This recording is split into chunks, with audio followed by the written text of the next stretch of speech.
personal growth to business solutions, there is no limit to what you can imagine. It's time to reimagine banking. Centenary Bank, our bank.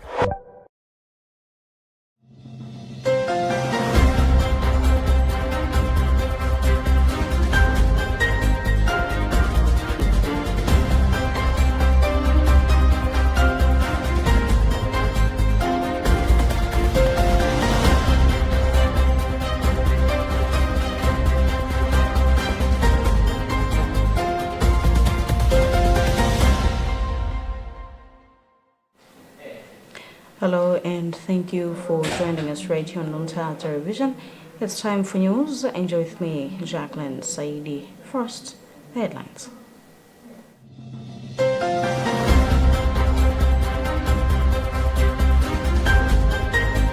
The Holy See urges United Nations to seek an end to the war in Ukraine. President Chaguera hails late MP Chiwele for the good character. Criminal utterances during political campaign punishable with a maximum penalty of 10 million kwacha and 5 years imprisonment. And in other news, South Africa concerned over second possible gas explosion.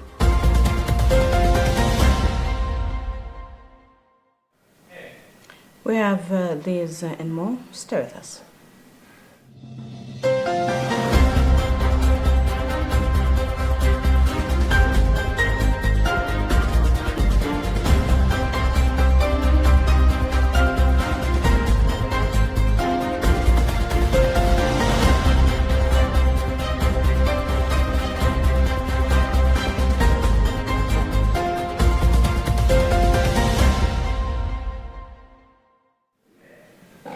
Archbishop Gabriele Kasha has addressed the United Nations General Assembly regarding the situation in the temporarily occupied territories in Ukraine.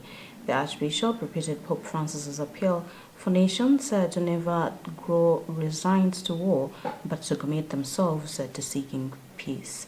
The Vatican's permanent observer further reaffirmed the Holy See's call for a ceasefire in the start of negotiations towards a just and lasting peace. We have a Vatican News report being read by Tandiwe Msumara. The permanent observer recorded the Pope's consideration of the conflict in Ukraine, like all wars, as a tragedy for peoples and families, for children and the elderly, for people forced to leave their country, for cities and villages, and for creation, as we have seen following the destruction of the Nova Kavoka Dam. While the Holy See expressed gratitude to all those states that have hosted and supported refugees, Archbishop Cassia stressed the importance for the people that continue to be displaced to receive humanitarian support until they can make a safe, voluntary and dignified return to their homes. A crucial point, according to the Vatican representative, is the swift reunification of all families that have been separated during the conflict, ensuring that the best interests of affected children are respected. Archbishop Cassia underlined the necessity, even in the face of such suffering, for the international community to not grow resigned to war, but work together for peace, paraphrasing Pope Francis' words. He also spoke about the Pope's entrusting of Italian Cardinal Matteo Zuppi with the responsibility of leading missions aimed at listening and identifying humanitarian gestures that could guide towards the path of peace. President Lazarus Chakwera has hailed the late Daniel Hamilton Chiwele for his good spirit and the love for his people. He said this when he attended the burial ceremony of the late Daniel Chiwele, who until his death on Monday the 17th of July was a Member of Parliament for Lidza Central. The ceremony was held at Kalinyeke Primary School ground in the area of Senior Chief Kapuka in Lidza District. We have more in this report by Brain Kwanza. Upon his arrival in Lidza, President Lazarus Chakwera led members of Parliament in viewing the body of the late Daniel Hamilton Chiwele. Later in his eulogy, Chakwera said Chiwele was a dedicated servant who never expected to be appreciated and always loved his people. Chakwera who also made the eulogy in his capacity as the Malawi Congress Party president, said the late Chiwere used to work hard in all spheres, including on issues of developing his area. Several cabinet ministers, deputy speakers of parliament Maralitso Kazombo and Aisha Mambo Adams, and members of parliament were among thousands of people who attended the ceremony. On his part, second deputy speaker of parliament Maralitso Kazombo said Chiwere was living well with all fellow MPs regardless of their tribe or party affiliated to, which everyone must adapt. He added that the late Chiwere was also one of the members of parliament who was always available for the people in the constituency and supporting them in different developmental projects, unlike other members who shunned their constituents. Kazombo then encouraged the family to be strong, for the Lord is with them in this difficult moment. And I tell David, Psalms 27, verse 10, even though my father, even though my mother ngakhala mai abambo andisiye koma Yehova sadzandisiya. Mulungu wanu ali nanu. You are not alone. The God you serve is with you because he is Emmanuel. Late Chiwere was first elected member of parliament for Dedza Central in 2014, and he was serving his second term after winning the 2019 election. He was a member of Natural Resources and Climate Change and Government Assurance Committees of Parliament. Chiwere, who was born on 20th July in 1974, was a member of the CSAP Nkoma Synod and is survived by 4 children and 2 grandchildren. For Luntha News, this is Bernard Mwanza.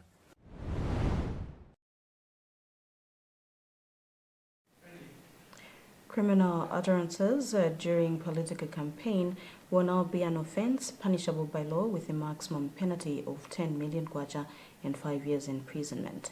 This came out during a media engagement meeting on new electoral laws, where chairperson of the commission, Justice Dr. Chifundo Kajali, emphasized on the pivotal role that the media play in effective electoral management cycle.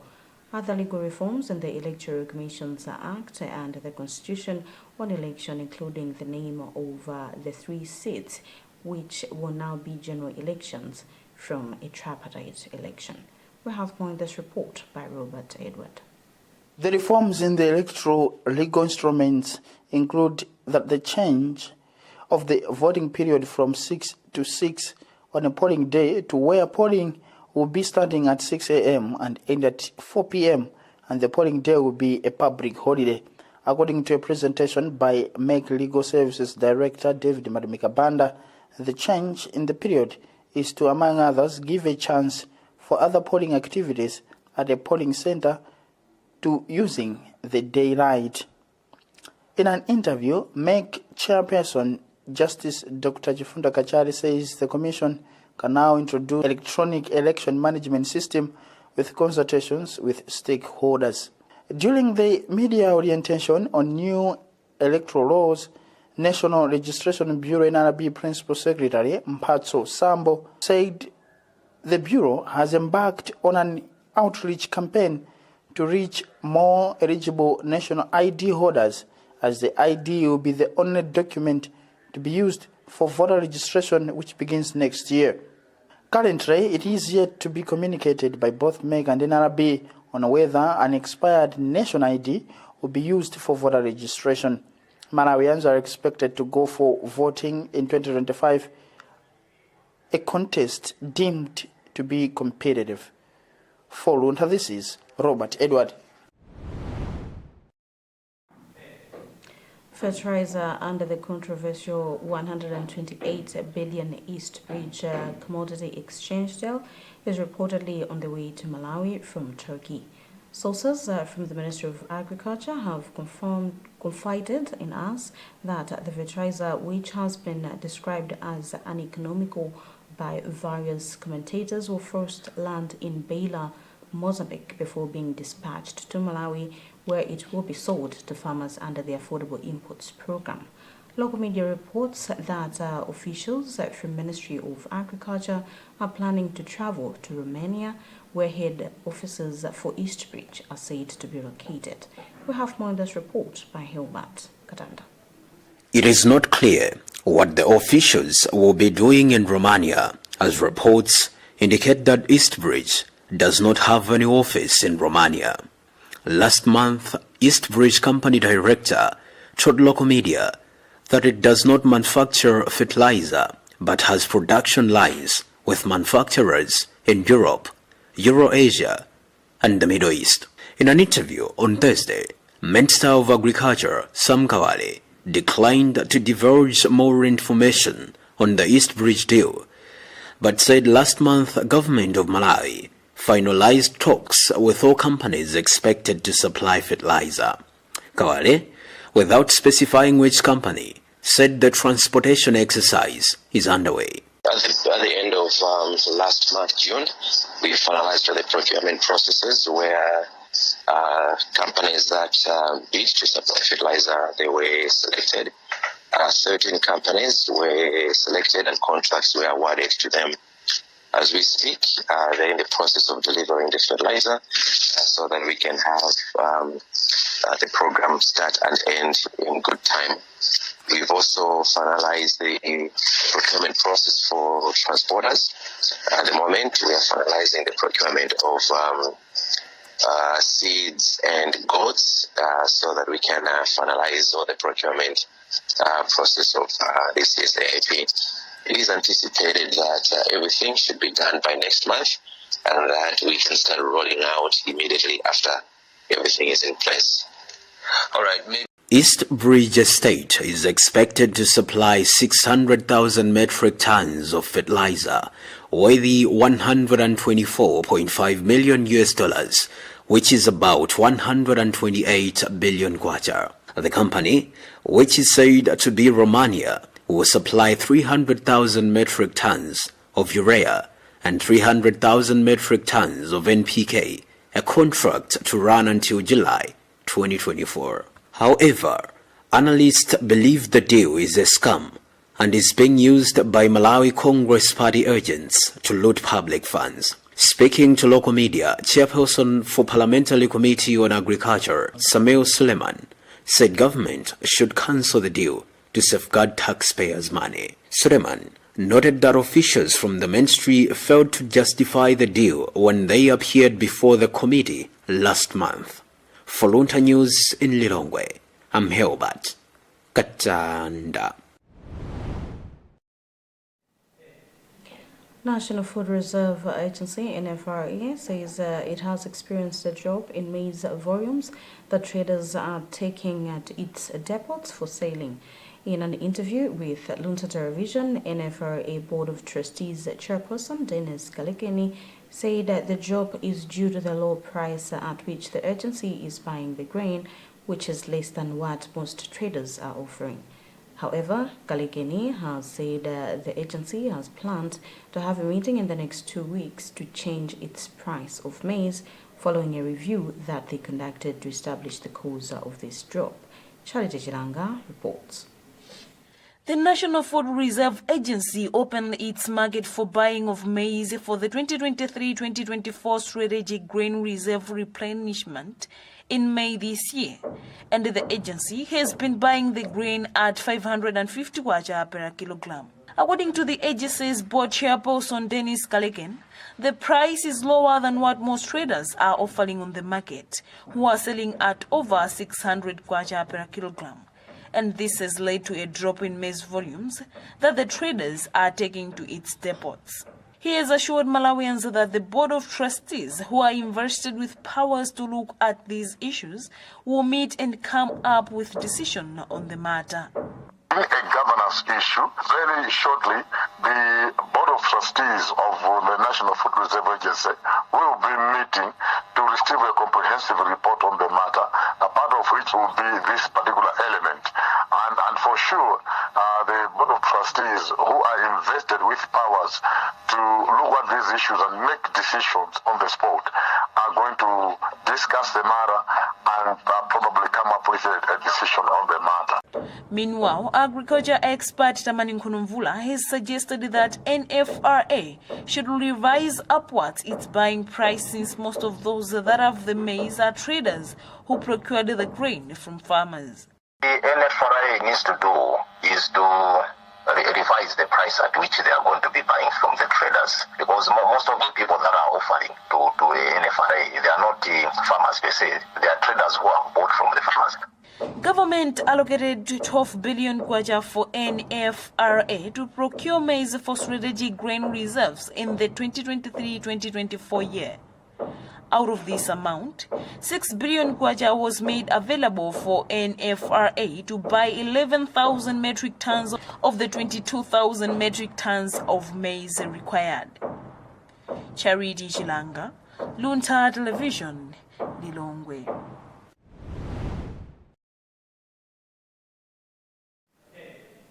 Remember, it's news time right here on Luntha Television.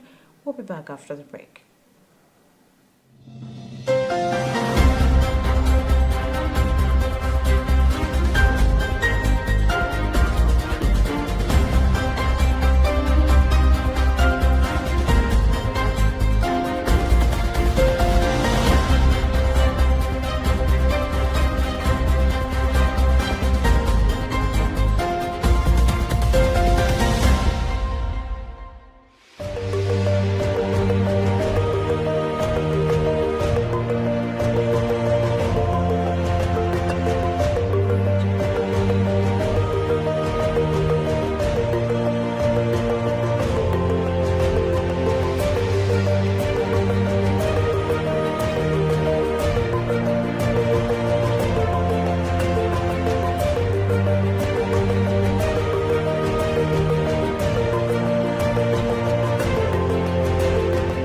Personal growth to business solutions, there is no limit to what you can imagine.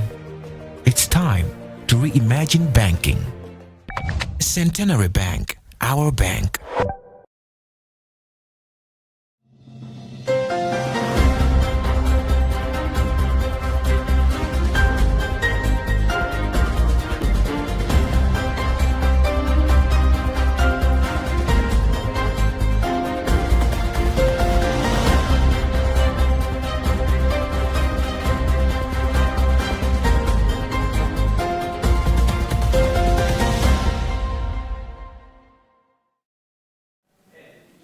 Welcome back. If you have just joined us, know that it's news time right here on Luntha Television.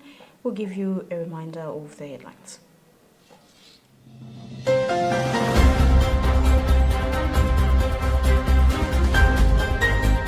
The Holy See urges United Nations to seek an end to the war in Ukraine.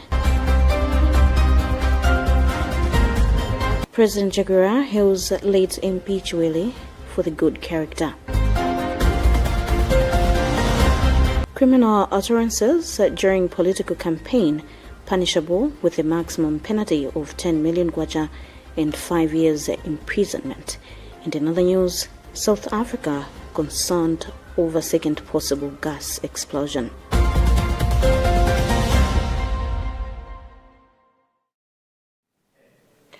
Moving forward, there are worries that Malawi could not benefit from the first $300 million in pandemic funds allocated by the World Bank.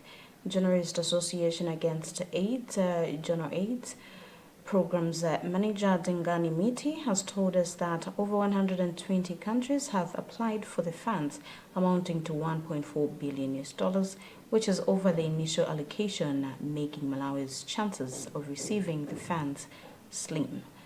He said Malawi is already doing badly in disaster preparedness and management when it comes to pandemics, and if the country won't be able to receive the pandemic funds, the challenges will be worse than before. We have more in this report by Bridget Manoba. For the least developed countries like Malawi, the pandemic fund is crucial, especially in threatening the health system, which is crucial in responding to pandemics. Miti stressed that the World Bank's pandemic fund helps poor countries strengthen disease surveillance enhance laboratory systems, and mobilize resources for recruitment and emergency communication.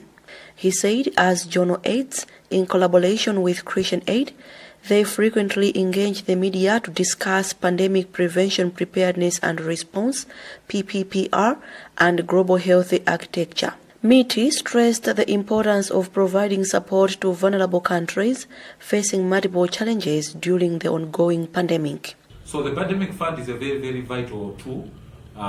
It's a mechanism which is being hosted by the World Bank. Right now, the pandemic fund was allocated about $300 million for countries to access some funding. But what is happening right now, about 120 or 129 countries have made applications which are coming close to 1.4 billion. And the amount which is available right now is about $300 million, which is very, very little. It's something which is very, very critical that countries, poor countries like Malawi, also need to have a chance to access the money from the pandemic fund so that they can strengthen the health systems, strengthen disease surveillance, laboratory capacity, and also even the health workforce, which is very critical in terms of responding to the pandemics. Because the way things are right now, I can clearly say that pandemics are here with us. The pandemics are here to stay. We can't pretend to say that the pandemics are gone just because right now we don't have many cases of COVID-19. On his part, Ministry of Health Public Relations Officer Adrian Jigumbe acknowledged the importance of the pandemic fund, and he was quick to urge stakeholders and international organizations to help Malawi secure the funds. Journal Aids, in collaboration with Christian Aid, has been working on COVID-19 advocacy in Salima district and other districts to raise awareness and enhance equitable access to vaccine. Bridget Manoka, for Luntha News. The Magistrates Court in Lilongwe has sentenced Chinese national Lu Ke, widely known as Susu, to 12 months imprisonment with hard labor. This means that the convict will be freed, having been in custody for 12 months since his arrest on 16th July 2022. The court has ordered Susu to leave the country within 7 days and to never return to Malawi. We'll have more on this report by Hilbert Kadanda. Shushu, a Chinese national, has been convicted on his plea of guilty. Both the applicant and the defendant asked the court to be thoughtful, considering that the convict has been in custody for a year and is the first offender who has also shown remorse for his actions. State Advocate Dzikondian Tumalonda told the court that the convict has already paid 16 million kwacha to the government to be used as a compensation to the victims, and the other part of the money will be channeled to community social responsibility activities and uplifting the life of school-going children in Njera in Lilongwe. In his ruling, Senior Resident Magistrate James Mankwazi sentenced Shushu to 12 months imprisonment, and this means the convict has concluded his sentence. Shushu was arrested and dragged to court for procuring children for use of entertainment, singing, and asking them to repeat after him racially derogatory words or songs which the involved children did not understand. He was exploiting children at Njera in Lilongwe through video clips he was shooting for profit. The Chinese national was extradited to Malawi from Zambia, where he fled to after a BBC African Eye investigation revealed that he had been making racist videos involving Malawian children in Lilongwe. For Luntha News in Lilongwe, I'm Hilbert Katanda. Mangochi Police Station, through its prosecution branch, headed by Inspector Amos Mase, has emerged first in completed cases in the entire eastern region with a success rate of 93%, even though it registered a slight increase in the crime rate in the first half of 2023. Mangochi Police Station Public Relations Officer Inspector Amina Tebani Daudi says a biannual report released at the regional level shows that the station has outperformed other stations, including Zomba, Balaga, Machinga, Leonde, and Mank Bay. He said out of the 343 cases received by the station's prosecution branch for court in the first 6 months of this year, Mwase and his team completed 318 cases and secured 254 convictions. Bridget Monoga caught up with Inspector Tebane. Being on position 1 in the entire eastern region is something worth celebrating. And completing such a number of cases just in 6 months, it's an achievement on its own. It shows that we are serious with our work, and there is good coordination between our investigators and prosecutors. But most importantly, we must applaud our friends in judicial sector for speedy trials.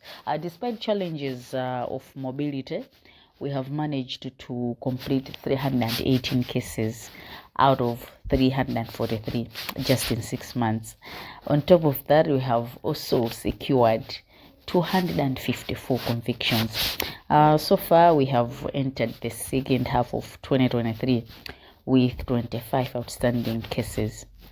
And we are assuring the public that we will certainly continue to advocate for maximum penalties in court in order to deter other would-be offenders. In international news, South African authorities have expressed concern over suspicions that there could be a second explosion in Johannesburg's business district after 1 person died and 48 others injured in a large blast on Wednesday. Videos show a main road split wide open from the force of the explosion, with several vehicles blown onto the side. It is still unclear what led to the blast, but officials suspect an underground gas pipe is responsible. Officials have pleaded with the public to stay clear of the area. We have a BBC report being read by Tandiwe Mzumara. Several streets have been closed to traffic, and electricity supply in the area has been sealed off in what is usually one of the busiest parts of South Africa's commercial hub. Officials from Gauteng province, which includes Johannesburg, suspect the blast may have been caused when some underground gas pipes ruptured. Addressing the media on Thursday, Premier Panyaza Resufi said 12 people are still being treated in hospital for their injuries. A preliminary inquiry did not establish the cause of the blast, and investigations are underway to determine what happened. Local supplier Egoli Gas said on Thursday that they had found a small leak in one of their pipes, but they believe it is unlikely that it led to the explosion. The firm has been asked by authorities to check on their other pipes in the area, as a possible gas leak still the focus of investigations. On Wednesday evening, witnesses reported feeling the ground shake, then hearing a loud bang moments before the earth opened and a section of Bree Street collapse.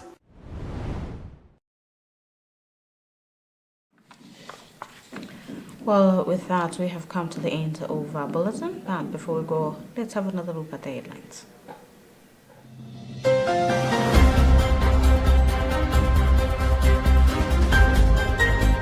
The Holy See urges United Nations to seek an end to the war in Ukraine. President Jaguar hails late MP Chiwele for the good character. Criminal utterances during political campaign punishable with a maximum penalty of 10 million kwacha and 5 years imprisonment. And in other news, South Africa concerned over second possible gas explosion.